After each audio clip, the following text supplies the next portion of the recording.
Hello साथियों, नमस्कार। एक बार पुनः आप सभी का स्वागत है हमारे ऑफिशियल यूट्यूब चैनल आपनो सिलेक्शन पॉइंट पर। साथियों, राजस्थान जीके से संबंधित हमारी क्लासें लगातार चल रही है और जिसमें हमने राजस्थान के इतिहास को कंप्लीट कर लिया है और उसकी प्ले लिस्ट के भी बना दी है टॉपिक के अनुसार। अब हमारा जो टॉपिक है वो राजस्थान की कला एवं संस्कृति से संबंधित है, वो चल रहा है। और इसमें भी हमने जैसे राजस्थान के लोक देवियां, लोक देवता, लोक संत, इनको कंप्लीट कर लिया है। और उसके बाद में हमने स्थापत्य कला से संबंधित टॉपिक, जैसे कि बड़े टॉपिक है दुर्ग और किले से संबंधित, इसके अलावा मकबरे और मस्जिद, हवेलियां, छतरियां, महल, इन सभी को भी हमने कंप्लीट कर लिया है। अभी हमारा जो टॉपिक चल रहा है राजस्थान के स्थापत्य कला से संबंधित, वो है मंदिर स्थापत्य से संबंधित, जिसके 2 भाग हमने पहले ही अपलोड कर दिए हैं। अब हम बात करेंगे इसके अगले पार्ट यानी कि तीसरे पार्ट के बारे में चर्चा करेंगे। और जैसा कि मैंने आपको शुरू में ही अवगत करवा दिया था कि राजस्थान के मंदिर से संबंधित हमारी 4 से लेकर के 5 क्लासें आएगी और इन क्लासों में राजस्थान के मंदिर स्थापत्य से संबंधित जो भी विशेषताएं परीक्षाओं में पूछी जाती है, कि जैसे कि वर्तमान में पेपर में ज्यादातर मंदिर के बारे में ये नहीं पूछा जाता कि कौन सा मंदिर कहां पर है, ज्यादातर ये पूछा जाता है कि उसकी शैलियां कौन सी है, उसके स्थापत्य कला की विशेषताओं के बारे में ज्यादा पूछा जाता है। तो उन्हीं पर हम चर्चा कर रहे हैं और इसके साथ साथ जो राजस्थान के मंदिर कहां पर स्थित है उनको भी हम देख रहे हैं। ठीक है, तो हमने लास्ट क्लास में जो प्रमुख मंदिर थे उसमें हमने देलवाड़ा के जो जैन मंदिर थे उनके बारे में चर्चा की थी। अब हम बात करेंगे रणकपुर के जैन मंदिर के बारे में। ठीक है साथियों, तो चलिए शुरू करते हैं आज की इस क्लास को। अगर आप हमारे इस ऑनलाइन निःशुल्क प्लेटफॉर्म पर पहली बार पधारे हो तो आप सभी का स्वागत है और हमारे YouTube चैनल आपनो सिलेक्शन पॉइंट को सब्सक्राइब कीजिए और इस एक परिवार का एक सदस्य बनिए और अपने जो सगे साथी हैं उनको भी ज्यादा से ज्यादा जोड़िए, क्योंकि हमारी क्लासें RBSC की किताबें, NCERT की किताबें और इसके अलावा हिंदीकृत अकादमी की बुकों के नोट्सों पर आधारित हैं। और ये क्लासें आपके आगामी जो भी पेपर होगा, चाहे सेकंड ग्रेड की बात हो, रीट की बात हो या फर्स्ट ग्रेड की बात हो या LDC की, CET की, इन सभी एग्जामों में ये क्लासें बेहद ही महत्वपूर्ण रहेगी आप सभी के लिए। ठीक है साथियों, तो चलिए शुरू करते हैं आज की इस क्लास को। देखते हैं रणकपुर के जैन मंदिरों के बारे में। इससे पहले हमने जो लास्ट क्लास थी उसमें देलवाड़ा के जो जैन मंदिर थे उनके बारे में अध्ययन किया था। देलवाड़ा के जैन मंदिरों में 5 मंदिर थे। पहला जो मंदिर था वो विमल सहाय का मंदिर था, जो कि प्रथम जैन तीर्थंकर ऋषभ देव आदिनाथ को समर्पित था। दूसरा मंदिर था वो लूणम शाही का मंदिर था और ये मंदिर जैन तीर्थंकर नेमिनाथ को समर्पित था। उसके बाद में तीसरा जो मंदिर था वो पीत लहर का मंदिर था, ये भी आदिनाथ को समर्पित था। और आदिनाथ की जो प्रतिमा थी वो पीतल से बनी होने के कारण उसे पीत लहर मंदिर भी कहा जाता था। और इसके अलावा जो मंदिर थे 2 और थे, एक पार्श्वनाथ जी को समर्पित था दूसरा, और एक अंतिम जो मंदिर था वो महावीर स्वामी जी को समर्पित था। ठीक है, तो ये थे देलवाड़ा के मुख्य 5 जैन मंदिर। अब बात करते हैं हम रणकपुर के जैन मंदिरों के बारे में। रणकपुर के जो जैन मंदिर है वो कहां पर स्थित है, सबसे पहला पॉइंट यही है हमारे सामने कि रणकपुर के जो जैन मंदिर है वो पाली जिले में सादड़ी गांव नामक स्थान से कुछ दूरी पर स्थित है। अब इस स्थान का नाम रणकपुर क्यों पड़ा था, तो हुकमचंद जैन अपनी पुस्तक में लिखते हैं कि ये स्थान थाना ये राणा कुंभा के समय ही विकसित हुआ था और उन्हीं के नाम पर इसे रणकपुर और बाद में इसका अपभ्रंश होते हुए इसका नाम रणकपुर रखा गया था। तो रणकपुर का जो नाम है वो महाराणा कुंभा के काल से संबंध रखा गया है। ठीक है, तो यहाँ पर आपको याद रखने वाले जो पॉइंट है वो यही है कि रणकपुर के जैन मंदिर पाली जिले में सादड़ी गांव में कुछ दूरी पर स्थित है और रणकपुर का ये जो नाम है वो राणा कुंभा के नाम पर रणपुर रखा गया था और बाद में यानी कि वर्तमान में इसका नाम क्या रखा गया, रणकपुर के नाम से प्रसिद्ध है।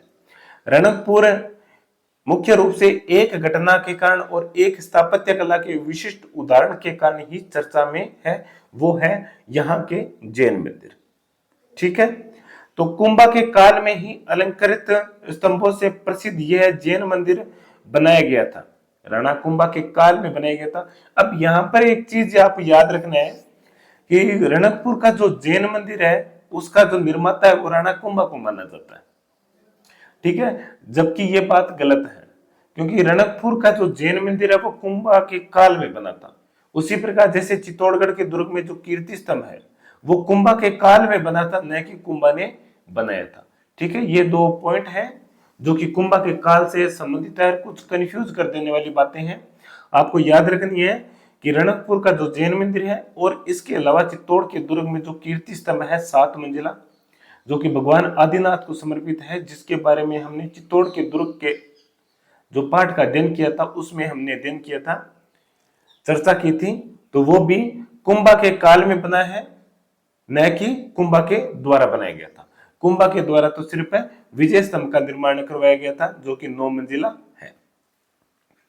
चलिए आगे चलते हैं, आगे देखते हैं रणकपुर में ही 8वीं सदी का एक सूर्य मंदिर भी है। रणकपुर में 8वीं सदी का एक सूर्य मंदिर भी प्रसिद्ध है, लेकिन रणकपुर के जो मंदिर हैं उनमें जो सबसे महत्वपूर्ण जो मंदिर आता है वो है चौमुखा आदिनाथ का मंदिर। अब इस मंदिर को चौमुखा मंदिर क्यों कहा जाता है, इसके पीछे क्या घटना है कि चौमुखा मंदिर इसलिए कहा जाता है क्योंकि चारों दिशाओं में इसके मुख बने हुए हैं, मेन प्रवेश द्वार बने हुए हैं, एक कारण ये। दूसरा कारण यह है कि मुख्य गर्भगृह में जो भगवान आदिनाथ की जो प्रतिमा है वो 4 प्रतिमा है और चारों प्रवेश द्वार से आप कहीं से भी प्रवेश करोगे तब भी आपको भगवान आदिनाथ के दर्शन हो जाएंगे। इसीलिए इस मंदिर को चौमुखा मंदिर भी कहा जाता है। इसके अलावा इस मंदिर को स्तंभों का घर भी या स्तंभों का अजायब घर भी कहा जाता है क्योंकि ये 1444 स्तंभों पर ही टिका हुआ है, वहां पर कोई भी प्रकार की दीवार नहीं बनी है, केवल स्तंभ ही बने हुए हैं, इसीलिए उसे स्तंभों का अजायब घर भी कहा जाता है। एक विशेषता और है कि ये जो 1444 स्तंभ है ना, इसमें प्रत्येक स्तंभ पर जो तक्षण कला जो अलंकृत आकृति बनाई गई है वो हर एक दूसरे स्तंभ से अलग है। बहुत ही सोचनीय वाली बात है कि उस समय 15वीं शताब्दी में भी इस प्रकार के स्थापत्य कला के बनाने वाले एक शिल्पी थे, कलाकार थे, जो इतनी शानदार कलाकारी सिर्फ और सिर्फ अपने हाथों से बनाई हुई ये कलाकारी है, किसी भी मशीन या यंत्र का उसमें उपयोग नहीं किया गया है। इन मंदिरों में चौमुखा मंदिर, कौन से मंदिरों में, रणकपुर के मंदिरों में चौमुखा मंदिर आदिनाथ को समर्पित है, काफी प्रसिद्ध है। और इसके अलावा यहाँ पर पार्श्वनाथ जैन तीर्थंकर हुए हैं और नेमिनाथ हैं, उनको भी समर्पित एक में मंदिर है। पार्श्वनाथ जो 23वें तीर्थंकर हुए हैं और नेमिनाथ जो कि 22वें तीर्थंकर हुए हैं। ठीक है, आगे देखते हैं। अब बात करते हैं हम रणकपुर के जो चौमुखा मंदिर है, आदिनाथ का मंदिर है, वो किसके द्वारा कब बनाया गया था और इसकी स्थापत्य कला की क्या विशेषता है। हमने शुरू में तो ये देखी है कि रणकपुर का जैन मंदिर पाली जिले के सादरी में है। रणकपुर का जो मेन मुख्य शहर है वो कुंभा के काल में विकसित हुआ था और उन्हीं के नाम पर इसका नाम रणकपुर रखा गया था और ये जैन मंदिरों के लिए प्रसिद्ध है। इसके अलावा यहाँ पर एक 8वीं सदी का प्राचीन सूर्य मंदिर भी हमें देखने को मिलता है। बात करते हैं चौमुखा आदिनाथ के मंदिर के बारे में। इस मंदिर की स्थापना 1439 में हुई थी और इसके निर्माण में उस समय लगभग 99 लाख रुपए लागत आने की अनुमान लगाया जाता है। ये जो आंकड़ा दिया हुआ है कि 99 लाख वाला, ये हुकमचंद जैन की जो राजस्थान की कला संस्कृति और इतिहास की जो किताब है उसी में ये लाइन दी हुई है कि आप अनुमान लगो कि उस समय कितने लाख रुपए लगे थे, 99 लाख रुपए उस मंदिर को बनाने में खर्च हुए थे। तो आज के मुकाबले में उसकी तुलना कर लो कि आज के मुकाबले में वो कितना पैसा है। और इतना पैसा लगाया तो कुछ तो खास रहा होगा ये मंदिर। और ये राजस्थान के जो जैन मंदिर है, जैसे देलवाड़ा के जैन मंदिर है, उनके बाद में या उनके समकक्ष अपना प्रभाव रखने वाले जो ये जो जैन मंदिर है वो रणकपुर के जैन मंदिर ही है। ठीक है, चलिए आगे चलते हैं। ये मंदिर किसके द्वारा बनाया गया था? ये मंदिर आचार्य सोम सुंदर सूरी जी के प्रेरणा से धरण साह और रत्ना साह नामक दो भाइयों ने बनवाया था। अब यही पॉइंट यहाँ पर महत्वपूर्ण है। धरण साह और रत्ना साह नामक दो व्यापारी जैन भाइयों के द्वारा इस मंदिर का निर्माण करवाया गया था। और निर्माण किसके काल में हुआ था? राणा कुंभा के काल में हुआ था। रणकपुर के जैन मंदिर का निर्माण राणा कुंभा के काल में दो भाइयों के द्वारा धरण शाह और रत्ना शाह नामक दो भाइयों ने करवाया था। और इस मंदिर का जो मुख्य शिल्पी था वो दीपक था। जिस प्रकार कुंभलगढ़ का जो मुख्य शिल्पी मंडन था, विजय स्तंभ का पुंजा, जूता, ये थे मुख्य शिल्पी। तो उसी प्रकार ये जो रणकपुर का जो जैन मंदिर है उसका जो मुख्य शिल्पी था वो कौन था? दीपक की देखरेख में ये बनाया गया था। और बनवाने वाले कौन थे? दो व्यापारी थे, जैन व्यापारी थे। एक का नाम धरण शाह, दूसरा का नाम रतन शाह, दोनों भाई थे। और इन्हीं भाइयों ने आदिनाथ को समर्पित रणकपुर का ये चौमुखा मंदिर, जिसे स्तंभों का अजायब घर भी कहा जाता है, इस प्रसिद्ध जैन मंदिर का निर्माण करवाया था। चलिए आगे देखते हैं। रणकपुर के जैन मंदिर आदिनाथ का जो मुख्य शिल्पी है वो दीपक है। ये पॉइंट भी आपको याद रखना है। यहां पर तो हमने बात कर ली है रणकपुर के जैन मंदिर के स्थापत्य के जो जनक है, किसने बनाया और किसकी देखरेख में बनाया गया, उनके बारे में। आगे देखते हैं कि इस मंदिर के निर्माण में जो प्रयुक्त पत्थर हुए थे वो सोनाना तथा सेवाड़ी गांव, जो कि दोनों ही पाली में पड़ते हैं, वहां से लेकर के बनाया गया था। ये पॉइंट ज्यादा महत्वपूर्ण है नहीं, बस थोड़ा सा इसे ध्यान में रखना है। ये पॉइंट इसीलिए ऐड किया गया था ताकि आपको सारी चीज समझ में आ जाए, सभी चीज क्लियर हो जाए। चलिए आगे चलते हैं। आगे देखते हैं कि इस चौमुखा मंदिर को आदिनाथ मंदिर भी कहा जाता है। अब आदिनाथ मंदिर क्यों कहा जाता है? क्योंकि ये जैन तीर्थंकर हुए थे प्रथम आदिनाथ ऋषभ देव को समर्पित है, इसीलिए इस मंदिर को क्या कहा जाता है? आदिनाथ का मंदिर कहा जाता है। दूसरा इसमें नाम आता है चौमुखा मंदिर। इसे चौमुखा मंदिर क्यों कहा जाता है? क्योंकि इसके चारों दिशाओं में 4 प्रवेश द्वार है और चारों दिशाओं में किसी दिशाओं से प्रवेश करने पर जो मंदिर में मुख्य गर्भगृह है वहां पर आदिनाथ की जो प्रतिमा है वो 4 प्रतिमा रखी हुई है, जिसके कारण अगर आप किसी भी प्रवेश द्वार से अगर प्रविष्ट होते हैं तो आपके सामने स्पष्ट रूप से आदिनाथ की जो प्रतिमा है वो दिखाई देती है, इसीलिए इसे चौमुखा मंदिर भी कहा जाता है। 2 नाम हो गए और दोनों के कारण थे, उनको बारे में भी बता दिया। इसके बाद में अगला पॉइंट आता है त्रिलोक्य दीपक। अब इसका नाम त्रिलोक्य दीपक क्यों रखा गया था? क्योंकि ये स्थापत्य कला में और अपने चमत्कारी स्वरूप के कारण तीनों लोकों में दीपक के समान प्रकाशमान होने के कारण इसे त्रिलोक्य दीपक कहा गया था। ये उस समय के जो तत्कालीन जो आचार्य थे, ऋषि मुनि थे, उन्होंने ये नाम की उपाधि दी थी और इसे त्रिलोक्य दीपक कहा था, यानी तीनों लोकों को प्रकाशमान करने वाला दीपक। इसके अलावा इसे त्रिभुवन मंदिर भी कहा जाता है। ठीक है, त्रिलोक्य मंदिर 3 लोकों का और त्रिभुवन मंदिर भी इसी के समकक्ष एक शब्द है। इसके अलावा इसे धरण विहार भी कहा जाता है। क्या कहा जाता है? धरण विहार। धरण विहार क्यों कहा जाता है? क्योंकि इसका निर्माण धरण शाह नामक एक जैन व्यापारी के द्वारा करवाया गया था, इसीलिए इसे धरण विहार शब्द भी कहा जाता है। विहार शब्द का अर्थ है धार्मिक स्थल से लिया गया है। आगे देखते हैं, इसे खंभों का अजायब घर भी कहा जाता है, आदि नामों से जाना जाता है। जैसे हमने चित्तौड़गढ़ के किले का अध्ययन कर रहे थे, उसमें हमने विजय स्तंभ के बारे में देखा था। उसे भारतीय मूर्तियों का, हिंदू मूर्तियों का अजायब घर कहा जाता है, क्योंकि उस पर पहली मंजिल से लेकर के 9वीं मंजिल तक बहुत सारी हिंदू देवी देवताओं की मूर्तियां उत्कीर्ण है, इसीलिए उसे हिंदू देवताओं का अजायब घर या घर कहा जाता है। ठीक है, और उसी प्रकार रणकपुर का जो जैन मंदिर है वो 1444 कितने 1444 खंभों पर बना हुआ है, इसीलिए उसे क्या कहा जाता है? खंभों का अजायब घर भी कहा जाता है। ये है रणकपुर के मंदिर की विशेषताएं और उसके उपनाम चौमुखा मंदिर, आदिनाथ मंदिर, त्रिलोक्य मंदिर, त्रिभुवन मंदिर, धरण विहार मंदिर और खंभों का अजायब घर आदि उपनाम के नाम से जाना जाता है ये चौमुखा मंदिर रणकपुर का। चलिए आगे चलते हैं। इस 3 मंजिल मंदिर के त्रिभुवन इसलिए कहा जाता है क्योंकि ये 3 मंजिल है। इस 3 मंजिल मंदिर की चारों दिशाओं में 4 कलात्मक प्रवेश द्वार बने हैं। प्रवेश द्वार से अंदर आने पर सभा मंडप एवं मेघनाद मंडप बने हुए हैं। अब ये सभा मंडप, मेघनाद मंडप, इनके बारे में मैंने जैसे ही हमारी मंदिर स्थापत्य कला की जो पहली क्लास थी उसमें मैंने ये सभी क्लियर कर दिए थे कि सबसे पहले बाहरी प्रवेश द्वार आएगा, उसके बाद में उप मंडप जो कि किसी विशेष प्रयोजन के लिए बनाया जाता है, उसके बाद में सभा मंडप, सभा मंडप के बाद में मुख्य मंदिर का जो प्रवेश द्वार, और उसके बाद में गर्भगृह, और गर्भगृह में मुख्य मूर्ति होती है, और मुख्य मूर्ति जिस देवताओं को समर्पित होती है वो मंदिर उन्हीं को समर्पित माना जाता है मुख्य रूप से। और मंदिर के मुख्य गर्भगृह के चारों ओर क्या होती है, प्रदक्षिणा पथ बना हुआ होता है। ये मंदिर का एक क्रम है, उसके स्थापत्य कला से संबंधित है।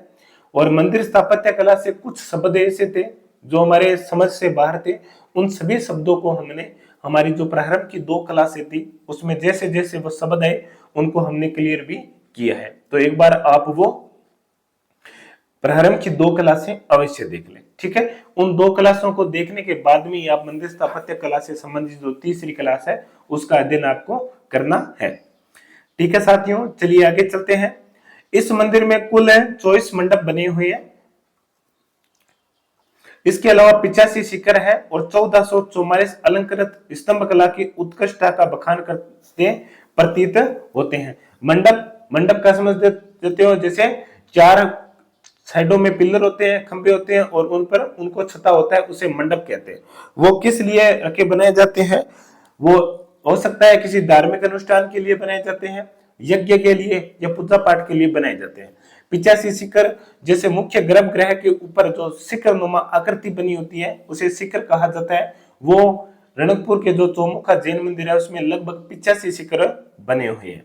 इसके अलावा 1444 अलंकृत खंभे हैं, क्योंकि जो रणकपुर का जैन मंदिर है उसमें किसी भी दीवार का निर्माण नहीं किया गया है। मुख्य मंदिर जो है वो केवल है उन्हीं खंभों पर टिका हुआ है, इसीलिए इसे खंभों का अजायब घर कहा जाता था, ठीक है साथियों। ये विशेषताएं हैं रणकपुर के जैन मंदिर की जो आपको ध्यान में रखनी है। पेपर में वर्तमान में इसी प्रकार के प्रश्न पूछे जा रहे हैं। आगे देखते हैं। ये सबसे महत्वपूर्ण बात है कि रणकपुर का जो जैन मंदिर है किस भगवान को समर्पित है, तो वो है प्रथम जैन तीर्थंकर आदिनाथ ऋषभ देव जी को समर्पित है। किसको समर्पित है? ये मंदिर प्रथम जैन तीर्थंकर आदिनाथ ऋषभ देव जी को समर्पित है। ये भी पॉइंट महत्वपूर्ण है, आपको ध्यान में रखना है। जिस प्रकार विमल साई के जैन मंदिर भगवान आदिनाथ को समर्पित है, लोणा साई वाले नेमिनाथ को, पीत लहर वाला आदिनाथ को, पार्श्वनाथ वाला पार्श्वनाथ जी को और महावीर स्वामी वाला महावीर स्वामी जी को समर्पित है। तो ये भी बात महत्वपूर्ण है, आपको ध्यान में रखनी है। चलिए साथियों आगे चलते हैं। आगे देखते हैं कि अब मंदिर के स्थापत्य कला से जो विशेषताएं हैं उनके बारे में देखते हैं कि मंदिर के गर्भगृह में आदिनाथ की 4 प्रतिमाएं हैं और चारों दिशाओं की ओर उन्मुख होती हुई स्थापित है। यानी कि जैसे मैंने शुरू में बताया था कि मंदिर को चौमुखा मंदिर क्यों कहा जाता है, क्योंकि इसके 4 प्रवेश द्वार है, अंदर 4 प्रतिमाएं हैं। आप किसी भी प्रवेश द्वार से, चाहे उत्तर से प्रविष्ट हो, दक्षिण से, पूर्व से या पश्चिम से, किसी भी दिशा से अगर आप प्रविष्ट हो गए तब आपको भगवान आदिनाथ की जो प्रतिमा है वो स्पष्ट रूप से आपके आंखों के सामने वो दिखाई देगी, इसीलिए उसे चौमुखा मंदिर कहते हैं। और इसी कारण मंदिर को चतुर्भुज मंदिर या चौमुखा मंदिर के नाम से जाना जाता है। ये विशेषताएं हैं इसके उपनाम की, या जैसे इसे स्तंभों का अजायब घर क्यों कहते हैं, धरणी विहार क्यों कहते हैं, त्रिलोक्य दीपक क्यों कहते हैं, चौमुखा मंदिर क्यों कहते हैं, तो इनकी जो विशेषता है वो भी हमें पता होनी चाहिए, जिससे क्या होगा कि कोई चीज हमें एकदम पूरी कंठस्थ रूप से क्लियर हो जाएगी, वो चीज हमारे समझ में आ जाएगी। अब आगे चलते हैं। आगे देखते हैं मंदिर के भीतरी भाग में, मंदिर के भीतरी भाग में अलंकृत तोरण द्वार है, अलंकृत तोरण द्वार है जो कि कलात्मक मंडप इस मंदिर को एक अलौकिक स्वरूप प्रदान करता है और इसीलिए मंदिर को त्रिलोक्य दीपक भी कहा जाता है। त्रिलोक्य दीपक क्योंकि ये तीनों लोकों को प्रकाशमान करने वाला है, ये अलौकिक स्वरूप में है, इसीलिए इसे त्रिलोक्य दीपक भी कहा जाता है। तोरण द्वार जो कि मुख्य द्वार होता है उसे तोरण द्वार कहते हैं। जो मुख्य प्रवेश द्वार होता है, जैसे मतलब बाहरी जो प्रवेश द्वार होता है, गर्भगृह का द्वार नहीं, बाहरी जो प्रवेश द्वार होता है उसे हम तोरण द्वार कहते हैं। ठीक है। और तोरण मारना हिंदू धर्म में एक विवाह की रस्म भी है, जो कि क्या होती है, घर का जो मुख्य प्रवेश द्वार होता है वहीं पर होती है, न कि घर के अंदर का जो मुख्य प्रवेश द्वार होता है उसमें। ठीक है साथियों, चलिए आगे चलते हैं। अब यहाँ पर जो अलग अलग तक्षण कला के, स्थापत्य कला के जो अलंकृत रूप है उसमें कौन कौन सी प्रतिमाएं बनी है उनको देख लेते हैं। ये भी परीक्षा में आने वाले हैं, बहुत ही ये शानदार पॉइंट है, आपको ध्यान में रखना है और बहुत ही महत्वपूर्ण बात है।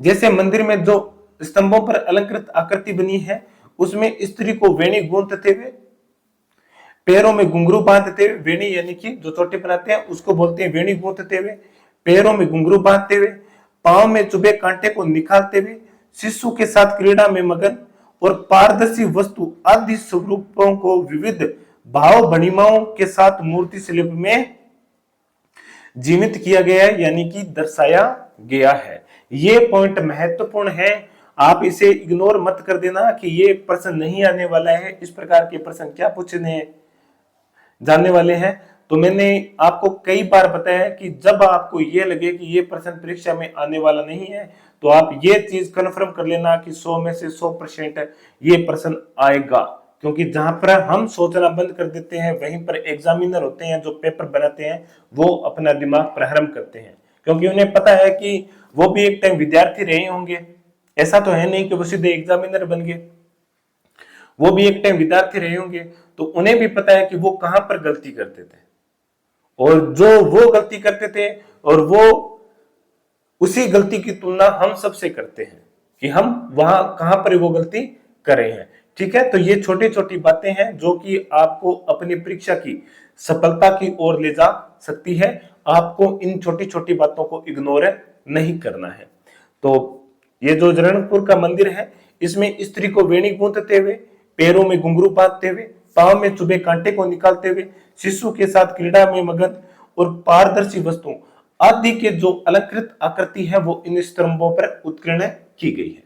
अब एक चीज और बताता हूं कि एक स्तंभ पर जो आकृति बनेगी है ना वो दूसरे स्तंभ पर नहीं मिलेगी आपको, यानी कि हर स्तंभ पर आकृति अलग अलग मानी जाती है, मानी गई है। ठीक है, चलिए आगे चलते हैं। अगला जो हमारा पॉइंट है कि रंग मंडप। रंग मंडप जिसे सभा मंडप कहते हैं। सभा मंडप का मुख्य उद्देश्य क्या होता है कि जैसे कोई आम सभा हो गई, किसी मंदिर के विकास को लेकर के, किसी धार्मिक अनुष्ठान को लेकर के, या करने और कोई धर्म से या मंदिर से संबंधित नियमों बनाने के लिए लोग एकत्रित होते हैं तो उसे सभा मंडप कहते हैं। सभा मंडप के तोरण द्वार में अत्यंत सूक्ष्म तक्षण कार्य भी किए गए हैं। ये पॉइंट इतना महत्वपूर्ण नहीं है, ये पॉइंट महत्वपूर्ण है कि मंडप की छतों में लटकते हुए पाषाण झुमरों से मंडप के सौंदर्य में अपार वृद्धि होती है। अब रणकपुर के जो जैन मंदिर है उसमें जो मंडप बने हुए हैं उस मंडपों में पत्थर के झुमरे लटके हुए हैं। आपने बहुत सारे घरों में कांच के या शीशे के या लकड़ी के बने हुए झुमरे तो देखे होंगे, परंतु पत्थर के बने हुए झुमरे आपको कहीं पर भी देखने को नहीं मिलते, क्योंकि ये इस कलाकारी को करने वाले जो कलाकार थे वो शायद ही अब है। हाँ, अब जो विभिन्न प्रकार की मशीनें आ गई है तो हो सकता है कि उन कलाकारियों का वापिस प्रादुर्भाव हो जाए, जन्म हो जाए, परंतु ठीक है, तो वर्तमान में इस प्रकार की कलाकारी का विकास होना बहुत ही मुश्किल बात है। तो मंडप के छतों में लटकते हुए पाषाण झूमर भी रणकपुर के मंदिर की शोभा को बढ़ाते हैं। यह भी पॉइंट महत्वपूर्ण है, आपको ध्यान में रखना है। आगे देखते हैं, इस मंदिर के 1444 खंबे तत्कालीन दक्षिण कला में शिल्पियों की कुशलता का दृढ़ प्रमाण देते हुए प्रतीत होते हैं। प्रत्येक स्तंभ के उत्कीर्ण अन्य स्तंभों से भिन्न एवं उत्कृष्ट माने जाते हैं। यानी कि जैसा कि मैंने बताया था कि प्रत्येक 1444 जो स्तंभ है, एक स्तंभ की जो कलाकृति की गई है वो दूसरे स्तंभ पर आपको नहीं मिलेगी, उससे अलग ही मिलेगी। ये स्तंभ मंदिर में इस प्रकार से स्थापित किए गए हैं कि आराध्य तीर्थंकर आदिनाथ के दर्शन करने में कोई भी बाधा उत्पन्न नहीं करते। अब देखो, ये भी बहुत शानदार कला है कि 1444 खंबे बने हुए, परंतु आप मंदिर के किसी भी कोने में अगर बैठकर देखोगे तो आपको भगवान आदिनाथ के दर्शन हो जाएंगे। वो स्तंभ आपके बाधक के रूप में नहीं आएंगे। ये भी एक कलाकारी है जो उस समय के कलाकारों ने दिखाई थी, और आज भी ये कलाकारी अपने आप में एक अजूबा है, एक अनोखा रूप है। ठीक है, चलिए आगे चलते हैं। सुंदर नक्काशी युक्त ये स्तंभ मंदिर के कलात्मक सौंदर्य का सबसे अच्छा उदाहरण माने जाते हैं। ठीक है, तो ये है रणकपुर के जो चौमुखा जैन मंदिर थे उनकी विशेषता है। ठीक है, उसके बाद में जो रणकपुर का एक मंदिर और आया था, पार्श्वनाथ जी का मंदिर, उसके बारे में भी थोड़ा देख लेते हैं। उसके बाद में हम पुनः एक बार रणकपुर के जो जैन मंदिर है उनका अध्ययन कर लेंगे। पार्श्वनाथ के छोटे मंदिर के बाहरी भाग पर खजुराहो जैसे श्रृंगारिक मूर्ति शिल्पों का अंकन भी देखने को मिलता है। और इसके अलावा यहाँ पर जो सबसे महत्वपूर्ण बात है, इसके अलावा जो यहाँ पर सबसे महत्वपूर्ण बात है वो ये है कि पार्श्वनाथ के जो मंदिर बना है, जो पार्श्वनाथ का जो मंदिर बना है रणकपुर में, उसमें जो मूर्ति शिल्प है वहां पर नारी की क्लिष्ट मुद्राओं का अंकन किया गया है, या जो अति रंजनापूर्ण प्रतीत होता है, यानी कि कामसूत्र या जो वासना का जो विषय होता है उस विषय से संबंधित यहाँ पर चित्रों का उत्कीर्ण किया गया है। और ये एक विशेषता ही रणकपुर का जो पार्श्वनाथ मंदिर है वो राजस्थान में स्थित अन्य पार्श्वनाथ मंदिरों से अपने आप को अलग रखता है, और ये एक विशेषता है, ये भी आपको ध्यान में रखनी है। ठीक है, तो ये थे रणकपुर के जैन मंदिर, जिसमें हमने आदिनाथ का चौमुखा मंदिर और पार्श्वनाथ के मंदिर के बारे में देखा था। एक बार पुनः इनकी जो विशेषताएं हैं वो एक बार जल्दी जल्दी हम रिवीजन कर लेते हैं।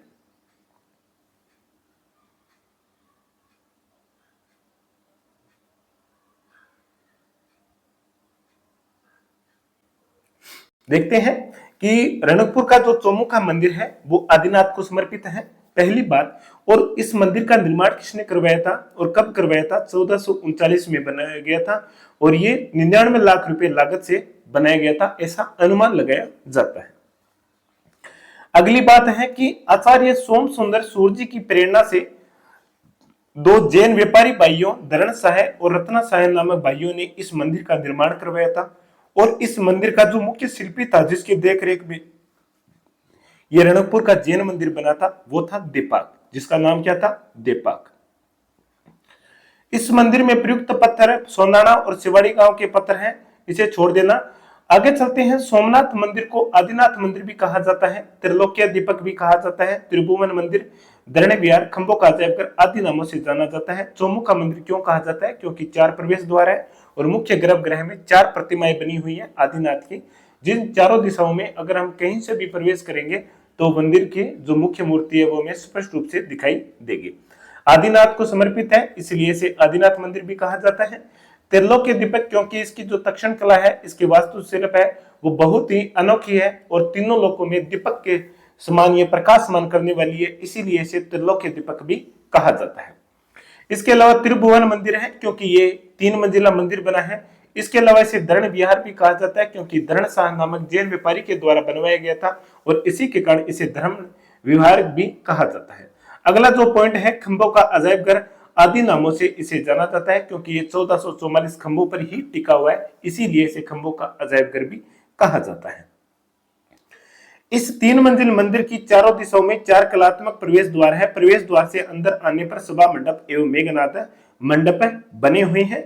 मंदिर में कुल 24 मंडप है, 85 शिखर है, 1444 अलंकृत स्तंभ कला की उत्कृष्टता का बखान करते हुए प्रतीत होते हैं। यह मंदिर प्रथम जैन तीर्थंकर आदिनाथ और ऋषभ देव जी को समर्पित है। आदिनाथ और ऋषभ देव जी को समर्पित है। अगला पॉइंट देखते हैं। मंदिर के गर्भगृह में आदिनाथ की 4 प्रतिमाएं हैं, चारों दिशाओं की ओर उन्मुख होती हुई ये स्थापित की गई है। मंदिर के गर्भगृह में आदिनाथ की 4 प्रतिमा है, चारों दिशाओं की ओर उन्मुख होती हुई स्थापित है। इसी कारण मंदिर को चतुर्भुज मंदिर या चौमुखा मंदिर के नाम से भी जाना जाता है, क्योंकि 4 दिशाएं हैं, चारों दिशाओं में मंदिर है, मंदिर के प्रवेश द्वार है और जो मूर्ति है उसका भी चारों दिशाओं में किसी भी दिशा से प्रवेश करते हैं तो वो हमें स्पष्ट रूप से सामने हमारी आंखों की दिखाई देती है, इसीलिए उसे चौमुखा मंदिर या चतुर्भुज मंदिर भी कहा जाता है। मंदिर के भीतरी भाग में अलंकृत तोरण द्वार, कलात्मक मंडप इस मंदिर की अलौकिक स्वरूप प्रदान करता है और इसी कारण इस मंदिर को त्रिलोकी दीपक भी कहा जाता है। ठीक है, इसकी अलौकिक स्वरूप के कारण। आगे देखते हैं कि मंदिर के स्तंभों में जो आकृति बनी है उसमें स्त्री को वेणी गूंथते हुए, पैरों में घुंघरू बांधते हुए, पांव में चुभे कांटे को निकालते हुए, शिशु के साथ क्रीड़ा में मगन, पारदर्शी वस्तु आदि स्वरूपों को विविध भाव भणिमाओं के साथ मूर्ति शिल्पों में जीवित किया गया है। ठीक है, चलिए आगे चलते हैं। आगे देखते हैं रंग मंडप, सभा मंडप के तोरण द्वारा अत्यंत सूक्ष्म तक्षण कार्य किया गया है। सॉरी, ये पॉइंट महत्वपूर्ण है कि इस मंडप की छतों में लटकते हुए पाषाण झुमरों से मंडप के सौंदर्य में अपार वृद्धि होती है। यानी कि पाषाण के झुमरे भी लटकते हुए हमें प्रत्येक मंडप, जो कि 24 मंडप है, वहां पर भी हमें देखने को मिलते हैं। अगला पॉइंट है कि मंदिर में 1444 खंभे तत्कालीन तक्षण कला में शिल्पियों की कुशलता का दृढ़ प्रमाण देते हुए प्रतीत होते हैं। आगे चलते हैं। प्रत्येक स्तंभ के उत्कीर्ण में अन्य स्तंभों से भिन्न एवं उत्कृष्ट है। यानी कि 1444 जो स्तंभ बने हैं, प्रत्येक स्तंभ की विशेषता अपने आप में अनोखी है। एक स्तंभ की विशेषता दूसरे स्तंभ से अलग है। अगला पॉइंट देखते हैं। ये स्तंभ मंदिर में इस प्रकार से स्थापित है कि आराध्य तीर्थंकर आदिनाथ के दर्शन करने में कोई भी बाधा नहीं होती। कि इतने खंभे होने के बावजूद भी, सैकड़ों स्तंभ होने के बावजूद भी, अगर आप मंदिर के किसी भी कोने में बैठे हो तो भगवान आदिनाथ के दर्शन आपको स्पष्ट एवं प्रत्यक्ष आंखों से हो सकते हैं। किसी भी प्रकार का ये स्तंभ बाधक के रूप में नहीं होंगे। चलिए आगे चलते हैं। आगे देखते हैं। सुंदर नक्काशी युक्त ये स्तंभ मंदिर के कलात्मक सौंदर्य का सबसे अच्छा उदाहरण है। और इसके अलावा जो रणकपुर में एक मंदिर और है, पार्श्वनाथ को समर्पित है, यहाँ पर भी खजुराहो जैसे श्रृंगारिक मूर्ति शिल्पों का अंकन देखा जा सकता है। और जो सबसे महत्वपूर्ण बात है कि इस मंदिर में मूर्ति शिल्प में नारी की क्लिष्ट मुद्राओं का अंकन किया गया है, जो कि अति रंजनापूर्ण प्रतीत होता है। और यही विशेषता राजस्थान के जो जैन मंदिर है और जिनमें पार्श्वनाथ को समर्पित जो मंदिर है, चाहे देलवाड़ा के हो या रणकपुर के या किराडू के या ओसिया के मंदिर हो, उनमें ये जो रणकपुर का मंदिर है ये अपनी इसी विशेषताओं के कारण अलग है, क्योंकि इसमें कामसूत्र और जो वासना के जो प्रतीक है, जो चित्र है, उनका अंकन किया गया। कामसूत्र की जो विषय है उस पर आधारित है। ये पॉइंट आपको विशेष रूप से ध्यान रखना है। और राजस्थान में इस श्रेणी के एक ही मंदिर है, जैन मंदिर, जो कि भगवान पार्श्वनाथ को समर्पित है और रणकपुर में ये मंदिर स्थित है। इसके अलावा यहाँ पर एक नेमिनाथ जी का भी छोटा मंदिर है, जिसके बारे में हमने पहले ही बता दिया था कि रणकपुर में 3 मंदिर है। पहला आदिनाथ को समर्पित, दूसरा पार्श्वनाथ जी को समर्पित और तीसरा नेमिनाथ जी को समर्पित। ठीक है साथियों, चलिए अब हम चलते हैं आगे और देखते हैं किराडू के मंदिरों के बारे में। किराडू के मंदिर बाड़मेर जिले में स्थित है। इसे राजस्थान का खजुराहो कहा जाता है। अब इसे खजुराहो क्यों कहा जाता है?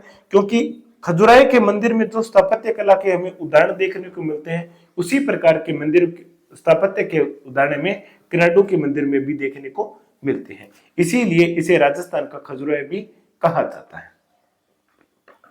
जैसे बंडदेवरा का मंदिर है, बारां में स्थित है, उसे राजस्थान का मिनी खजुराहो या दूसरा खजुराहो भी कहा जाता है। ठीक है, बात करते हैं किराडू के मंदिरों के बारे में। किराडू का मंदिर कहां पर स्थित है? किराडू के मंदिर बाड़मेर में स्थित है। किराडू के मंदिर कहां पर स्थित है? बाड़मेर में स्थित है। और इसे किरातकूप के नाम से जाना जाता था। जो किराडू है उसका जो प्राचीन नाम था वो क्या था? किरातकूप। किरातकूप के नाम से इसे जाना जाता था। बाड़मेर में स्थित है, राजस्थान के खजुराहो के नाम से प्रसिद्ध है। आगे चलते हैं। इतिहासकारों के अनुसार आगे देखते हैं कि इतिहासकारों के अनुसार यहाँ के जो किराडू के जो मंदिर है वो 11वीं सदी में बनाए गए थे। कब बनाए गए थे? 11वीं सदी में परमार वंश के राजा दुलसाल राज एवं उनके वंशजों के द्वारा इसका निर्माण करवाया गया था। किराडू बाड़मेर में स्थित है। यहाँ पर परमार वंश का आधिपत्य था कुछ समय के लिए। तो वहां उसी समय 11वीं सदी में परमार वंश के राजा, जिनका नाम आता है दुलसाल राज, उनके और उनके वंशजों के द्वारा किराडू के जो मंदिर थे उनका निर्माण करवाया गया था। ये पॉइंट आपको ध्यान में रखना है। आगे चलते हैं, आगे देखते हैं कि यहां स्थित 5 मंदिर हैं।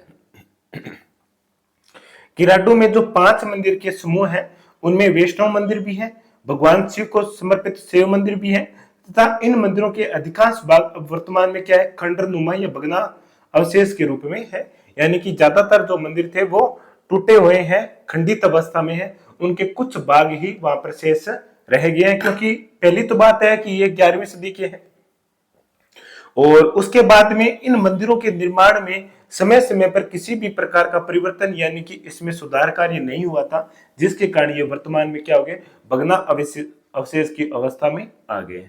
हालांकि ऐसा नहीं है कि लगभग 8वीं 9वीं शताब्दी के जो मंदिर है, विष्णु मंदिर है, बौद्ध धर्म के मंदिर है, वैष्णव धर्म के मंदिर है, वो भी राजस्थान में देखने को मिल सकते हैं, उनके भी प्रमाण देखने को मिल सकते हैं।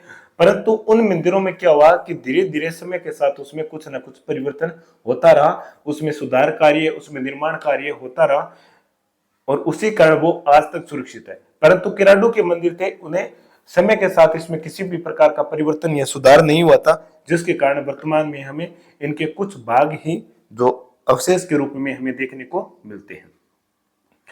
किराडू के जो मंदिर है उसमें सबसे जो बड़ा और समर्पित मंदिर है वो सोमेश्वर का मंदिर है। याद रखना है कि किराडू के मंदिर है वो कितने हैं, 5 मंदिर हैं और उसमें शैव और वैष्णव मंदिर है और उसमें जो सबसे बड़ा जो मंदिर है वो सोमेश्वर का है। सोमेश्वर जो कि भगवान शिव का नाम है और भगवान शिव को समर्पित ये मंदिर है। किराडू के मंदिरों में सोमेश्वर मंदिर सबसे बड़ा है, आकर्षक है, सुंदर है और भगवान शिव को समर्पित है। याद रखना है किराडू का जो मंदिर है भगवान शिव को समर्पित है, सोमेश्वर मंदिर है। मारू गुज्जर शैली यानी कि मारू गुज्जर यानी कि सोलंकी शैली, जिसे हम सोलंकी शैली कहते हैं, मारू गुज्जर प्रतिहार शैली भी कह सकते हैं इसको, उस शैली में इस मंदिर का निर्माण करवाया गया था। एक तो थी गुज्जर प्रतिहार शैली और दूसरी थी जैसे सोलंकी शैली जिसे हम मारू गुज्जर शैली भी कहते हैं, उस शैली में इस मंदिर का निर्माण हुआ था। यानी कि गुज्जर प्रतिहार शैली के बाद में गर्भगृह, सभा मंडप, द्वार मंडप, मूल प्रसाद इसके बने हुए हैं। आपको याद रखना है कि ये मंदिर है जो कौन सी शैली में बने हैं, तो मारू गुज्जर शैली में ये मंदिर बना है। ये ही पॉइंट यहाँ पर महत्वपूर्ण है। इसके अलावा जो किराडू के जो कितने मंदिर हैं, 5 मंदिर है जो कि भगवान शिव और वैष्णव को समर्पित है। भगवान शिव और वैष्णव मंदिर है, भगवान विष्णु को समर्पित है और जो इसमें सबसे महत्वपूर्ण जो मंदिर है वो कौन सा है, सोमेश्वर का मंदिर महत्वपूर्ण है। चलिए साथियों आगे चलते हैं, आगे देखते हैं। सभा मंडप 8 स्तंभों पर टिका है और ये स्तंभ भी भग्ना अवशेष की अवस्था में है। ये भी पॉइंट यहाँ पर महत्वपूर्ण नहीं है, बस आप थोड़ा सा ध्यान रखना कि यहाँ पर सभा मंडप भी बने हुए हैं।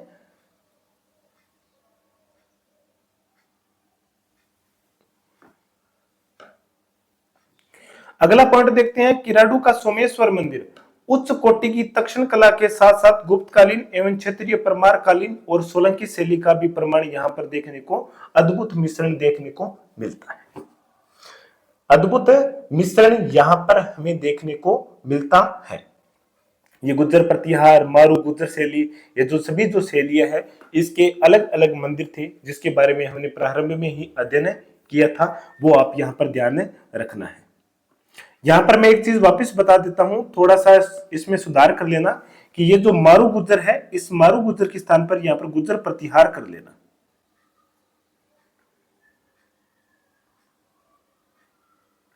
गुज्जर प्रतिहार शैली का है।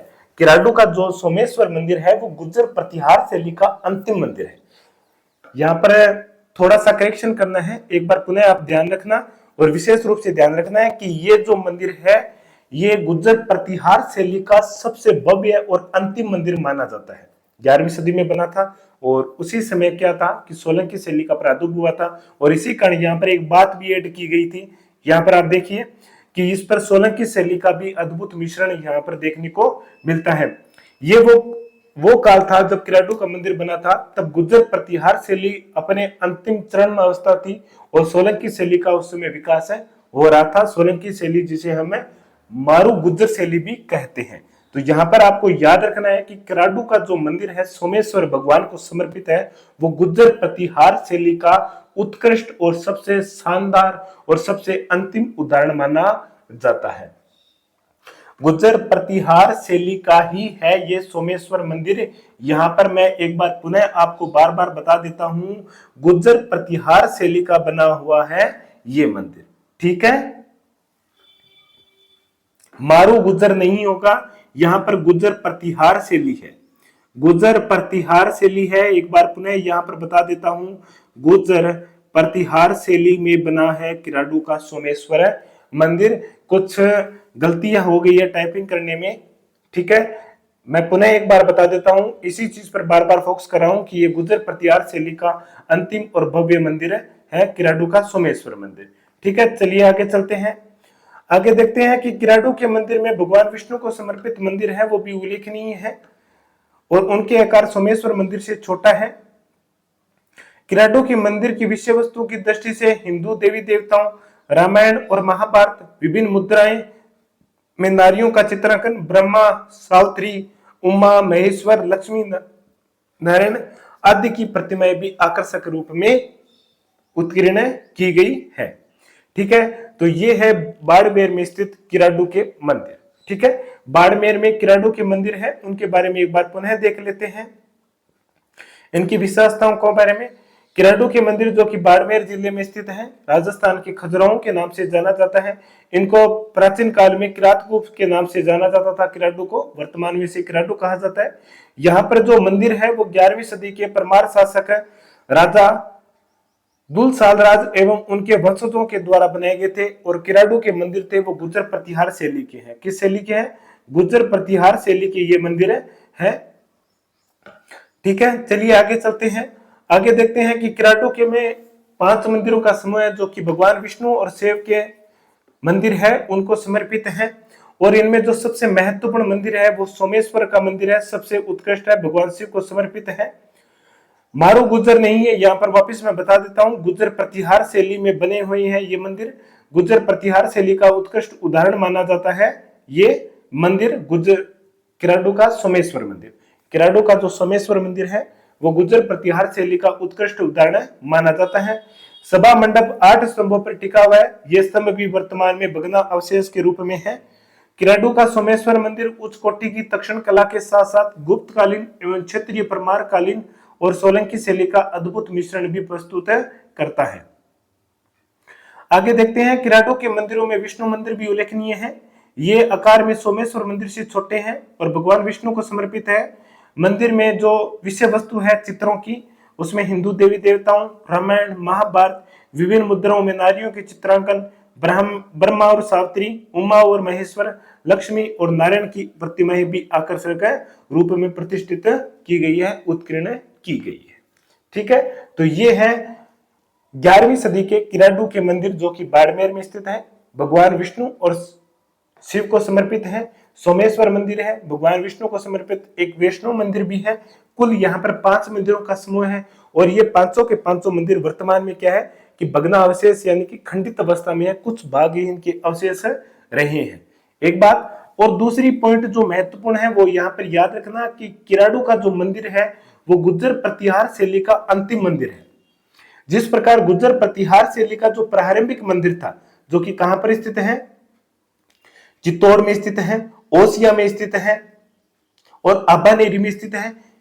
अब ओसिया में स्थित जो सूर्य मंदिर है और हरिहर मंदिर है और महावीर मंदिर है, इनके बारे में हम आगे पढ़ेंगे। ये गुर्जर प्रतिहार के प्रारंभिक मंदिर है और अंतिम मंदिर है जो कि 11वीं सदी का कौन सा है, किराडू का सोमेश्वर मंदिर। ठीक है, यहां पर हमने सभी बातें क्लियर कर ली हैं। अब हम देखते हैं ओसिया के मंदिर के बारे में। ओसिया जो कि जोधपुर से लगभग 57 किलोमीटर की दूरी पर स्थित है, दक्षिण पश्चिमी भाग में। यहां पर हमें जैन एवं ब्राह्मण मंदिर उत्कृष्ट स्थापत्य, स्वरूप एवं मूर्तिकला के लिए प्रसिद्ध है। ये ज्यादा महत्वपूर्ण बात है नहीं, ये आपको एक ही पॉइंट याद रखना है कि ओसिया कहां पर है, तो जोधपुर जिले में स्थित है। अब बात करते हैं कि ओसिया क्यों बना था। ये ओसवाल जैनियों के कारण मूल स्थान के रूप में भी महत्वपूर्ण है। ओसिया, ओसवाल, वहां पर ओसवाल जो जैन है, जैन जाति, जैन धर्म के ओसवाल जो उपजाति है उसके लोग यहाँ पर ज्यादा रहते हैं, इसी के कारण उनका नाम है, इस स्थान का नाम ओसिया पड़ा था। आगे देखते हैं, 8वीं 9वीं शताब्दी में यहाँ व्यापारियों और जैन वैष्णव धर्मावलंबियों का प्रमुख केंद्र माना जाता था, यानी कि गुर्जर प्रतिहार कालीन जो स्थापत्य कला थे उसके प्रारंभिक उदाहरण यहाँ पर हमें देखने को मिलेंगे। ठीक है, यहाँ पर 16 हिंदू एवं जैन मंदिरों के अवशेष देखने को मिलते हैं। जैसे ओसिया का जो मंदिर है वहां पर हमें शिव मंदिर भी देखने को मिलेंगे, देवी शक्ति के रूप में भी देखने को मिलेंगे, और इसके अलावा जैन मंदिर भी हमें देखने को मिलेंगे। ये इसकी विशेषताएं हैं। आगे देखते हैं, गुर्जर प्रतिहार शैली में बने इन मंदिरों में भगवान विष्णु, शिव जी, सूर्य भगवान, ब्रह्मा, अर्धनारीश्वर, महिषमर्दिनी, हरिहर, सचिया माता, पीपला माता, दिक्पाल, महावीर स्वामी आदि मंदिर यहाँ पर देखने को मिलते हैं। यानी कि हिंदू मंदिर, हिंदू में शिव भगवान को समर्पित, विष्णु भगवान को समर्पित और देवी शक्ति को समर्पित मंदिर है, और इसके अलावा जैन धर्म के भी मंदिर यहाँ पर स्थित है। ठीक है, चलिए आगे चलते हैं। 8वीं और 9वीं शताब्दी के हैं मंदिर। तो यहाँ पर एक बात क्लियर हो जाता है कि 8वीं और 9वीं शताब्दी से लेकर के आप यूं इस प्रकार काल याद रखना, 8वीं से 11वीं सदी का जो काल था वो गुर्जर प्रतिहार शैली के है।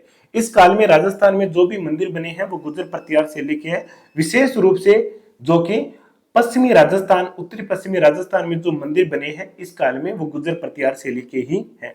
अगर आपको किसी पर्सन की शैली को लेकर के अगर याद ना हो और उस पर्सन का उत्तर देना आपके लिए जरूरी हो कि उस पर्सन का तो हल करना है, उसमें रिस्क उठाना ही है, और मंदिर की बात हो तो 8वीं और 9वीं सदी 11वीं शताब्दी के बीच का हो, तब आप उसे निसंकोच होकर के उसे गुर्जर प्रतिहार शैली का मंदिर कर सकते हैं। गुर्जर प्रतिहार महामारू शैली है।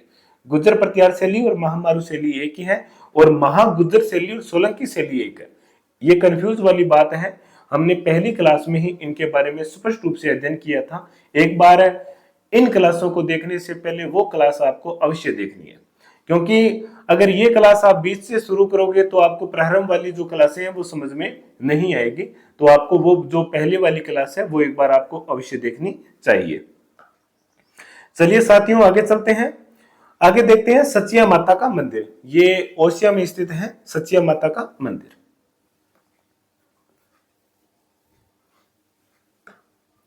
सचिया माता मंदिर का निर्माण 1178 ईस्वी में परमार उपेंद्र ने करवाया था। परमार शासक था जिसका नाम था उपेंद्र। परमार शासक जिनका नाम क्या था, उपेंद्र के द्वारा इस मंदिर का निर्माण करवाया गया। सचिया माता परमार शासकों एवं जैन धर्मावलंबियों की कुल देवी के रूप में जाना जाता है। यानी कि सचिया माता है जो ओसवाल जाति के जो जैन है ओशिया के, उनकी कुल देवी भी है सचिया माता। ये देवी शक्ति का रूप है, देवी शक्ति का रूप है। मंदिर में श्याम वर्ण यानी कि काले रंग की सचिया माता की प्रतिमा है, और ये मंदिर मारू यानी कि गुर्जर प्रतिहार शैली में बना ये मंदिर हिंदू एवं जैन धर्म दोनों संप्रदायों के लिए एक पवित्र माना जाता है। क्योंकि सचिया माता वैसे तो देवी शक्ति है, हिंदू देवी है, परंतु ये ओसवाल जो जाति है जैन धर्म में उनकी भी कुल देवी मानी जाती है, इसीलिए हिंदू एवं जैन धर्म दोनों के लिए ये स्थान पवित्र माना जाता है। इसके अलावा देवी शक्ति का जो एक मंदिर और है वो है पीपला माता का मंदिर। वो भी 10वीं और 11वीं सदी में बना हुआ था। इसके गर्भगृह में महिषमर्दिनी एवं कुबेर की प्रतिमाएं भी बनी हुई है। यह स्थान जोधपुर से लगभग 57 किलोमीटर की दूरी पर दक्षिण पश्चिम में स्थित है। यह है पीपला माता का मंदिर, यह भी आपको ध्यान में रखना है। ठीक है, ये देवी शक्ति के दो रूप हो गए, जैसे सचिया माता का मंदिर हो गया और दूसरा पीपला माता का मंदिर हो गया। और ओसिया के जो मंदिर है वो किस शैली में बने हैं, तो गुर्जर प्रतिहार शैली में बने हुए हैं। ये पॉइंट आपको ध्यान में रखना है। दोनों के दोनों मंदिर आपके बारे में बता दिया। अब बात करते हैं यहां पर है, अब तक तो हमने देवी शक्ति के मंदिर के बारे में देखा था, एक सचिया माता होगी, दूसरी पीपला माता होगी। अब देखते हैं जैन धर्मावलंबियों का यहाँ पर एक मंदिर स्थित है जो कि भगवान महावीर को समर्पित है। ओसिया में स्थित इस महावीर स्वामी के मंदिर का निर्माण वत्साल यानी कि ये गुर्जर प्रतिहार शासक था उसके द्वारा 8वीं सदी में करवाया गया था 783 ईस्वी में। महावीर स्वामी का मंदिर ओसिया में स्थित है। ये जैन धर्म का मंदिर है। भगवान महावीर जो कि जैन धर्म में 24वें तीर्थंकर हुए हैं उनको समर्पित है। ठीक है, और गुर्जर प्रतिहार शैली में बना है और गुर्जर प्रतिहार शासक वत्सराज के द्वारा इसका निर्माण करवाया गया था। आगे देखते हैं, मंदिर के गर्भगृह में महावीर स्वामी की मूर्ति है और मूर्ति पद्मासन यानी कि पलाथी मारे हुए जो अवस्था होती है उस अवस्था में है पद्मासन। और इसी प्रकार की मूर्ति हमने विमल साहिब में भगवान आदिनाथ को जो समर्पित मूर्ति थी वो देखी थी, जो सफेद संगमरमर से बनी हुई है। बलुआ पत्थर से बना हुआ यह मंदिर ओसिया के जैन मंदिरों में सर्वाधिक महत्वपूर्ण और संपूर्णता लिए हुए है। और ये है हमारी आज की क्लास का अंतिम पॉइंट। यानी कि जैसे मैं आपको एक बार पुनः बता देता हूं, आप ध्यान से इसे सुनना कि ओसिया जो स्थान है वहां पर हिंदू देवी